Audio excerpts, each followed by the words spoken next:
Salut à tous, je vous préviens d'avance, je n'ai pas préparé ce vlog parce que j'ai pas eu le temps, parce que je viens de finir le film Blair Witch, le reboot ou la séquelle de 2016 et il faut qu'on en parle parce que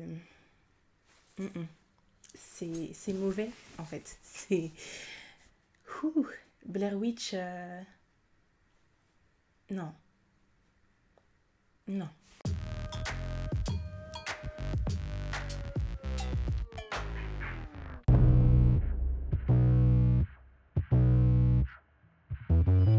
Donc déjà, on va commencer par un petit peu de présentation. Je vais pas forcément partir du fait que vous connaissez tous l'original Blair Witch sorti en 1999, mais en gros, c'est le pionnier, un des pionniers du genre du found footage, qui est en gros à la base une sorte de faux documentaire low cost réalisé caméra au point et qui raconte l'histoire de 3 ou 4 amis, je crois, oui, menés par Heather, une jeune fille qui se rendent dans les bois dans le fin fond d'Amérique chercher une sorcière et sa maison.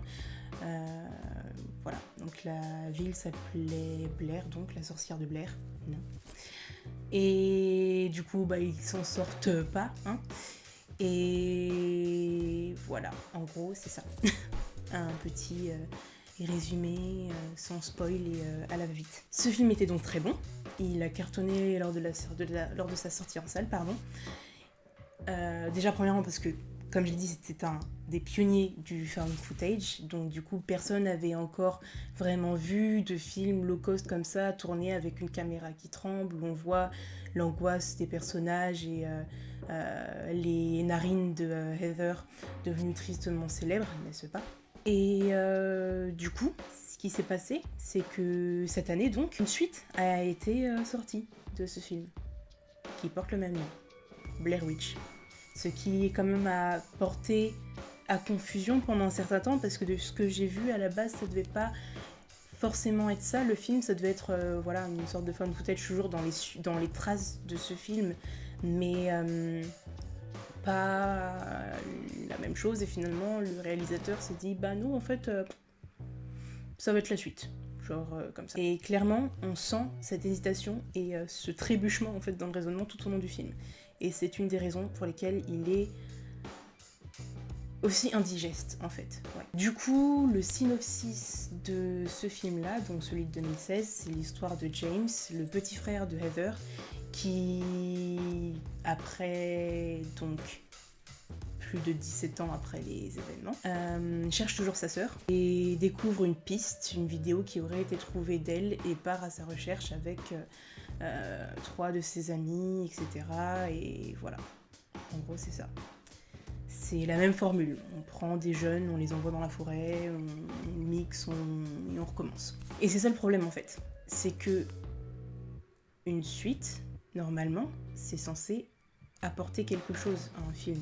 C'est censé creuser une histoire, compléter des points qui n'auraient pas forcément été exploités dans le film, avoir une plus-value en fait. Surtout que cette suite-là se situe quand même 17 ans après la sortie du premier film. Donc en 17 ans, normalement tu as le temps de creuser le bordel et trouver toutes les pistes d'amélioration nécessaires pour sortir un film de qualité, et ça n'a pas été le cas. C'est-à-dire que déjà au niveau technique, c'est la même chose, mais strictement la même chose. Donc ouais, niveau technique, c'était pas forcément ça, c'était un gros bordel, tu savais plus forcément regarder au bout de 30 minutes de film, ce qui est sur 1h30, quand même chiant. Et niveau de l'histoire aussi, le nombre de trucs qui n'ont pas été exploités. Il y avait beaucoup de choses inexpliquées à la fin du premier film qui te donnaient envie d'avoir des réponses, etc. Et au final, tu es laissé avec presque les mêmes questions et d'autres encore qui s'ajoutent. Donc du coup, ça, ouais, comme j'ai dit tout à l'heure, ça n'apporte absolument rien en fait ce film. C'est juste un reboot, un remake. Et ça aurait pas été gênant en fait si il avait été présenté comme tel. Et encore, je pèse mes mots. C'est-à-dire que s'ils n'avaient pas fait le choix de présenter ce film-là de 2016 comme une suite de celui de 1999 et qu'ils avaient dit que c'était juste un remake avec des nouveaux acteurs, un nouveau plot, tout ça, j'aurais fait ok. Mais encore, ça n'aurait pas excusé le manque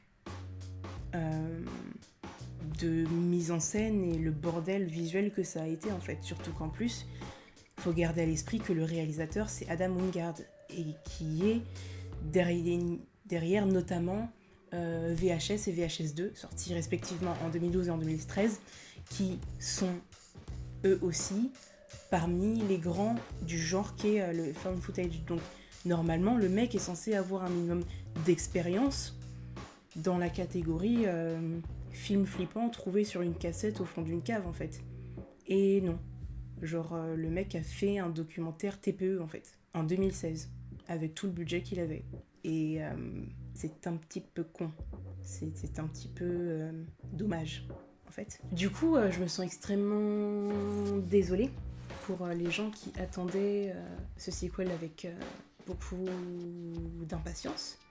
Parce que le film original est sorti en 1999, donc à cette époque-là j'avais 4 ans.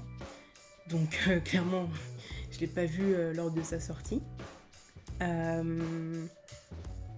est-ce que j'ai vu Blair Witch pour la première fois? Je l'ai vu quand j'avais 17 ans à peu près. Donc donc il y a 4 ans. Donc ouais, je l'ai vu, j'ai trouvé ça cool, et quand j'ai entendu parler de la sortie possible d'une suite, j'ai été enthousiasmée mais sans plus. Alors que j'imagine qu'il y a des gens qui ont dû voir l'original dès sa sortie en 1999 et qui, ça se trouve, ont dû être dans le même état d'excitation que la plupart des gens, dont moi, quand on a entendu parler de la sortie du monde de Dory. Et pour ces gens-là, ça doit piquer, en fait. Ça doit vraiment piquer très très fort. Parce que la déception, quand t'attends presque 2 décennies pour un film identique, où rien ne change, et où t'as plus de questions en sortant de la salle que pour le premier film. La peur n'est même pas là, en fait. Clairement, enfin, ce film ne fait tout simplement pas peur. Les codes sont repris, lessivés, fatigués. Les apparitions sont bâclées et dignes d'un documentaire amateur sur le Chupacabra qu'on peut trouver sur YouTube. C'est le bordel, en fait. C'est un gros bordel. Voilà, c'est la fin de cette petite critique en mode vlog. J'espère que ça vous a plu. Je sais que j'étais pas mal brouillon dans mes explications, mais comme j'ai dit, je viens de finir le film. Et je n'avais que maintenant, en fait, pour tourner une vidéo, sinon c'était dans 1 ou 2 semaines. Si ça vous a plu, vous pouvez mettre un pouce bleu à cette vidéo. Si vous avez vu le film, me dire ce que vous en avez pensé dans les commentaires, vous abonner à notre chaîne, nous suivre sur les réseaux sociaux, et moi je vous dis à la prochaine. Salut!